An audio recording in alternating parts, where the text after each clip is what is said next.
Drugs రహిత సమాజం కొరకు ఆపరేషన్ వజ్రపహార్ కార్యక్రమంలో భాగంగా పాడేరు డివిజన్లో శనివారం మెగా కార్డినెన్స్ సెర్చ్ కార్యక్రమం నిర్వహిస్తున్నట్లు పాడేరు డిఎస్పి అభిషేక్ తెలిపారు.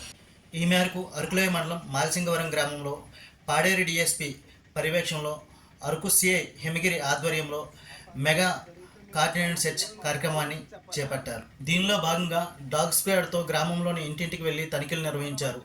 అనంతరం గంజాయి, నాటుసారా, మాదక ద్రవ్యాల వలన కలుగు అనర్థాలపై ప్రజలకు అవగాహన కల్పించి గంజాయి, నాటుసారా, మాదక ద్రవ్యాల నిర్మూలన కొరకు ప్రజలతో ప్రతిజ్ఞ చేయించారు.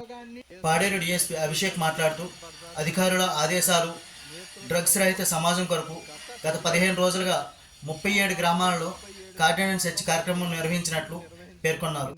శనివారం పాడేరు డివిజన్లోని పెదబైలు, అరకులోయ మండలంలో మెగా కార్డినెన్స్ సెర్చ్ నిర్వహించామని, దీనిలో భాగంగా 350 మంది వ్యక్తులను, సుమారు 200 పైగా ఇళ్లను, 42 వాహనాలను తనిఖీలు చేపట్టినట్టు వెల్లడించారు.